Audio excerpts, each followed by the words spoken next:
if you just think of them as a human being, you can't go far wrong. I'm very unconventional when it comes to birds. I just talk to them normally. Birds do as I tell them. I don't know why, but they do. They know what I want, and they do it. Greetings, shining viewers. We are glad you could join us on Vegetarianism, the Noble Way of Living. Today we will continue our visit to Safehaven Parrot Refuge in the United Kingdom with its clever feathered residents and caring founders Christine and Paul.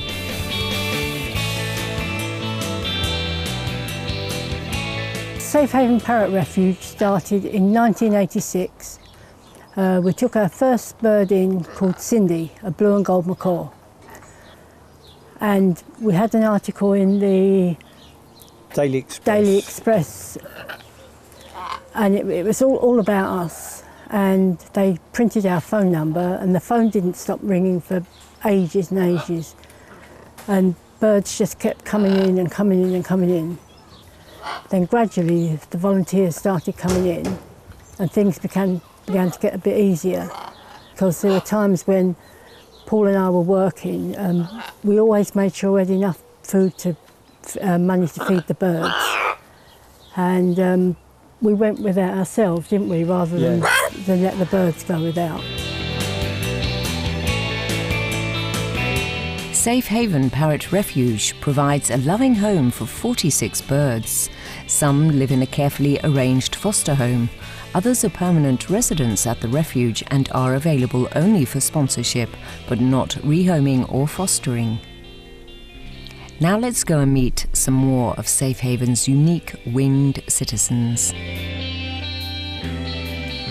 Each and every one is different. They might be the same species, but each and every one has its own different personality. Radu there, he loves me, but Chester doesn't like me to get near him because Chester will bite me.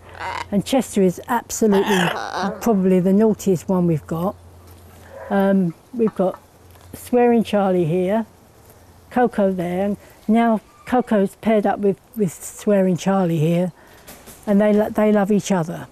So they still like human company, but they love each other, and they'll feed each other and preen each other.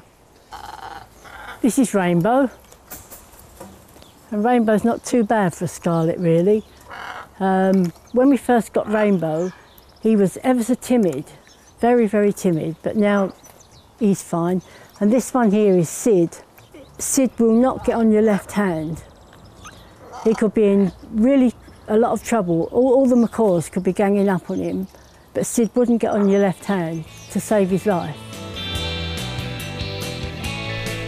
Parrots are very emotional beings who form strong friendships and maintain the same partner for life.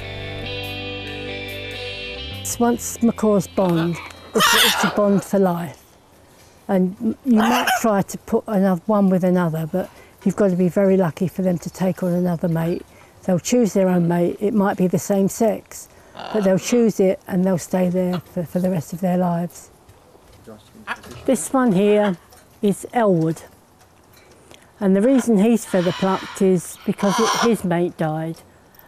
And poor old Elwood's been on his own ever since. I do feel sorry for Elwood. But he just doesn't want to pair up with any other birds. Up here is Jack. Jack hasn't got any feet. He chewed his feet off because he lost his mate. His mate died, and they left him on his own for 15 years in an outside aviary. Christine and Paul have cared for many parrots with different backgrounds, sometimes unfortunately devastating. Well, they come in from all kinds of conditions. Sometimes it's a really genuine thing. A person might be very ill, or maybe even someone might have died, and the relations can't care for the bird, so that bird will come to us. And sometimes the birds come from just such appalling conditions. You'll get a bird that comes in that's been kept in, say, an 18-inch by 18-inch cage for 30 odd years with no toys, a steel perch because they don't like them to chew the wood away. Terrible stories. Coco's the one who had his eye knocked out. We think it was done the day before we got him. And the person who had him said, I've trained falcons, I've trained dogs, and Coco was a payment for something that he'd done for somebody. And when we got Coco, his face was covered in blood.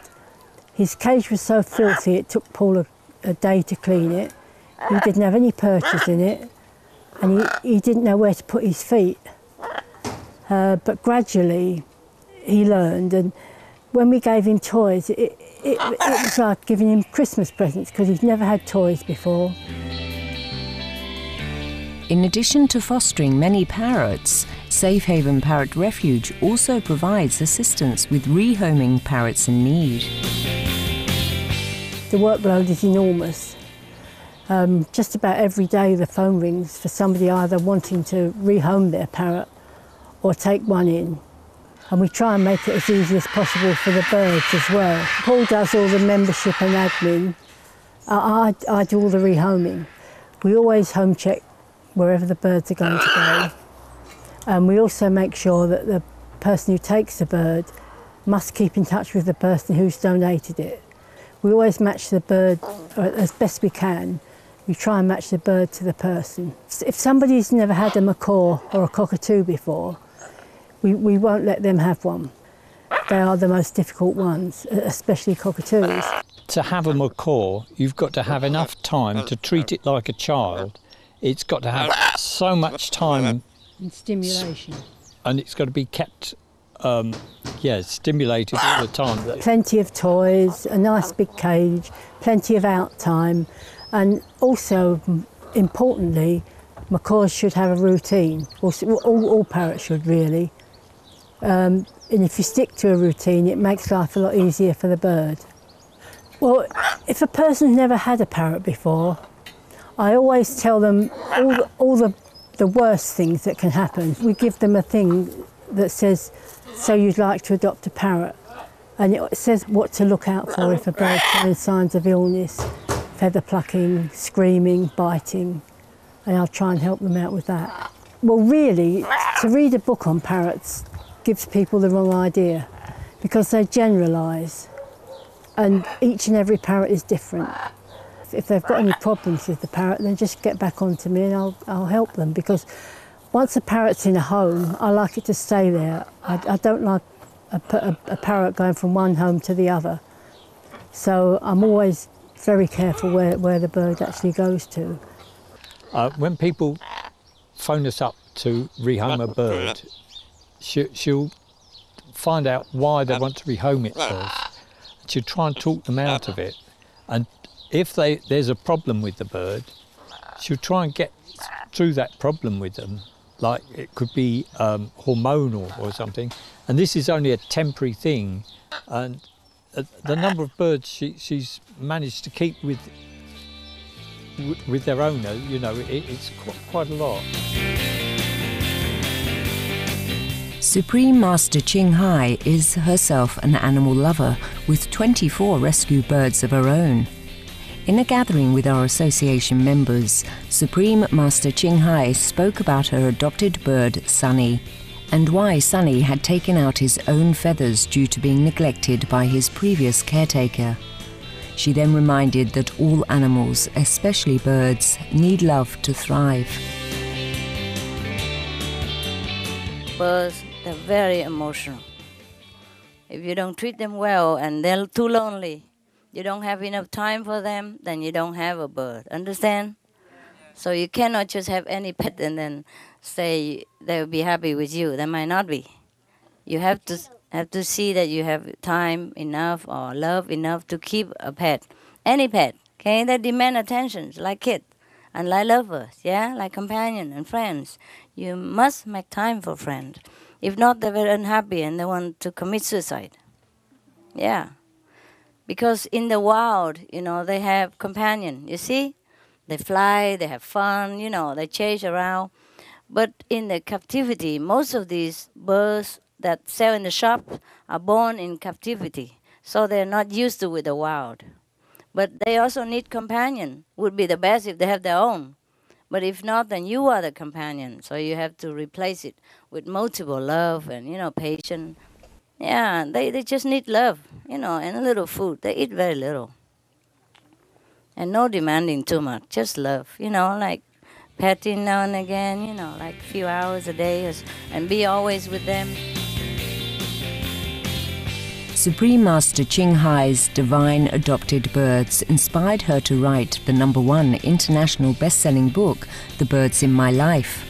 Upon receiving a copy of this book, Christine sent the following message to Supreme Master Ching Hai. Hello, Master Ching Hai. Thank you for your lovely book. I'm really grateful for it, and you've got the most beautiful birds. Thank you very much. This is Christine from Safehaven, Parrot, Refuge. Our deep gratitude, Christine and Paul Foreman, for the vigilant care and limitless love you bestow upon our intelligent and sweet-feathered angels. We pray that all humans will come to love all beings and respect their freedom-loving natures. For more information about the Safehaven Parrot Refuge, please visit www.safehavenparrotrefuge.co.uk. Thank you for your company on today's Vegetarianism, the Noble Way of Living.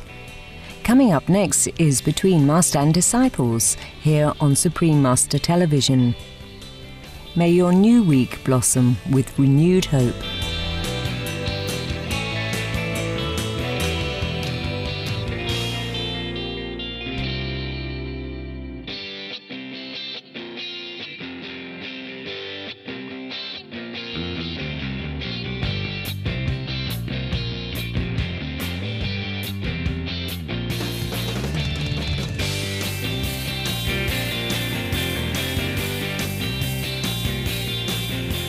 For more details, please visit www.suprememastertv.com/VEG.